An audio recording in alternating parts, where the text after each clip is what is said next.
Hey guys, I'm Rick and welcome to Small Project Central. Today I'm going to show you how I built this wall, French Cleat Wall, that doubles as my plywood storage and also storage for my foam board. So let's go!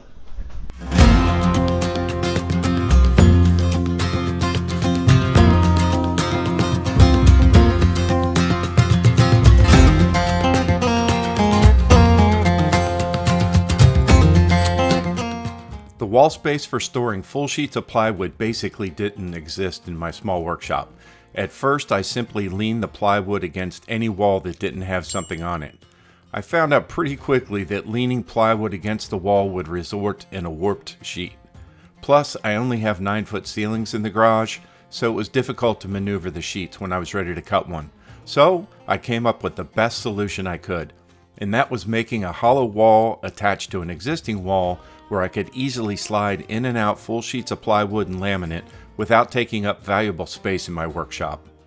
The wall would be 7 foot tall and 8 foot wide with a depth of 6 inches.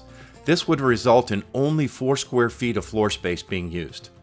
The bottom opening would be 52 inches to accommodate up to 6 full sheets of plywood, and the top opening would be approximately 30 inches, which would be enough to hold the foam board I use when cutting sheets with my track saw. The foam board is a full 4x8 which is cut down the middle of the sheet and hinged with duct tape. I got this idea from Drew at Whitworks, where one of his subscribers, Mike Arning, suggested. The previous homeowner had one of the bedrooms enlarged, which extended into the garage, and the contractor installed these boards to cover the drywall seams. To get the most space for my plywood storage, I removed the boards. After cutting my parts to size for the front of the wall, I used biscuits to align the sheets. Then I used a piece of 1/2-inch plywood as a scab to secure the sheets together. And I cut the scab a little long so it would overlap the end cap, which I would install later. My next challenge was to pick the wall up and get it on sawhorses so I could attach the divider strip at 52 inches. This proved to be difficult with very little room to maneuver. But once I had it up off the floor, I was able to use a couple of F-style clamps to hold the divider in place while I drove home some screws.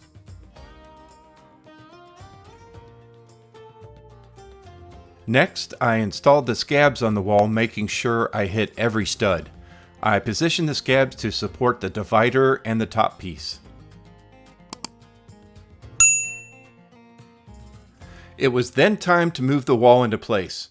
Once I had the wall upright on the floor, I was able to slide it relatively easy across the LVT flooring I had installed the day before. Next, I drove a couple of screws in each side of the divider to hold the wall into place.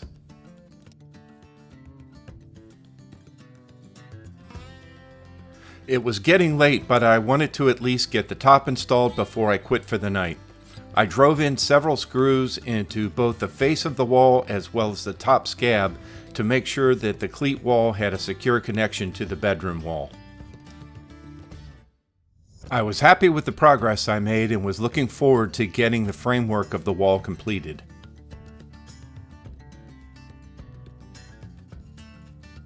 The next morning, I got to work on the back of the wall.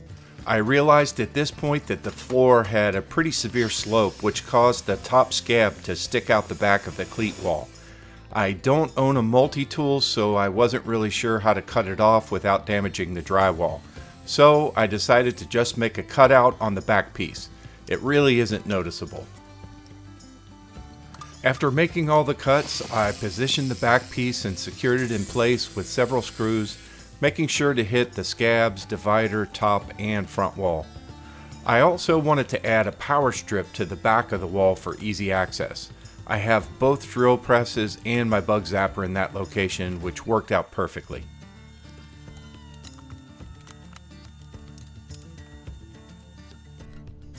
Okay, I watched some videos, some other YouTube videos on cleats, and because I don't have a table saw and I can't make that 45-degree bevel on a table saw, I've got to cut everything on my track saw.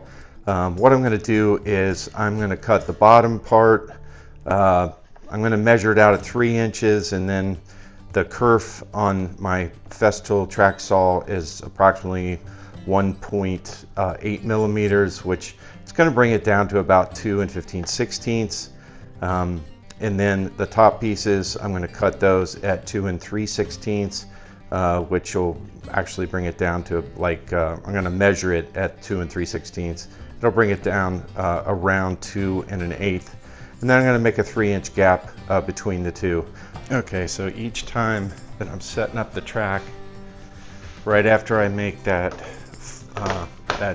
perpendicular cut, I'm having to come back now and I'm going to change my depth to a little over 3/4 thick material. For this, I'm going to loosen these up. I'm going to make sure that my thing is up here. Okay, I'm going to move this over to 45. Put it right on 45. I'll lock that down. Lock this one down. Go back here, and that's the nice part about this device here, that anti-kickback. It kind of holds it in place until I start. So now I'm going to rip the entire length.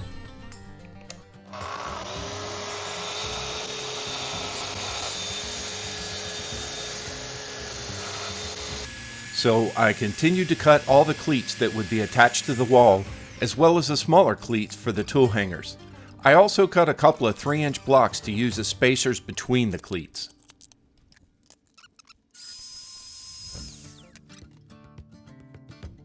Using the spacers and a level, I installed the cleats to the top of the wall. I first used an 18-gauge nailer to hold the cleats in place. I then pre-drilled and used 1¼ screws to ensure a good bond. I did fall one cleat short, so I had to go back and cut an extra one with the track saw. And because the point of the bevels was so sharp, I used a piece of 120 grit sandpaper on a sanding block to knock down the sharp edges. Once that was done, I was ready to make my first tool hanger. Okay, so this is my first fixture for my French Cleat Wall, and so I'm going to build this for my clamps to get them off of the miter station. And so what I did was I measured in 1.5 inches, which will be the center of my first slot. The center from the back is going to be 1.25 inches, and these are going to be 1 3/8 inch on center with a 3/8 inch route out. Which is not going to be a router. I'm actually going to hit this with my 3/8 inch Forstner bit, and I'm going to come back with the jigsaw, my favorite tool, and cut those out. So let's see how we can make it look. Using a 3/8 inch Forstner bit, I drilled all the holes. My drill press has laser crosshairs, and it really helped line up the bit to all my marks. Once I had all the holes drilled, I moved on to cutting out the slots with my jigsaw.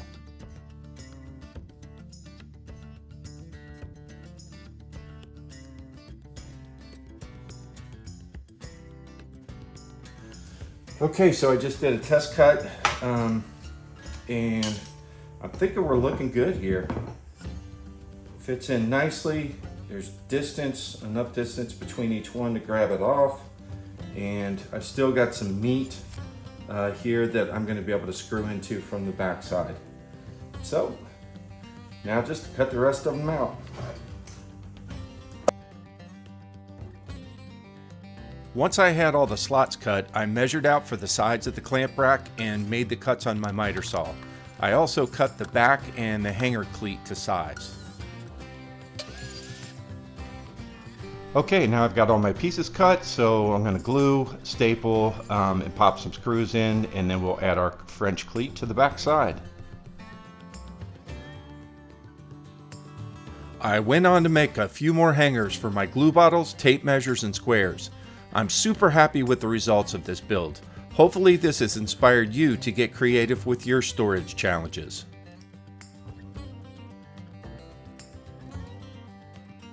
And if you haven't already, be sure to like and subscribe. I have more exciting builds coming up, including the rest of my shop build out. Thanks for watching, and I'll see you on the next one.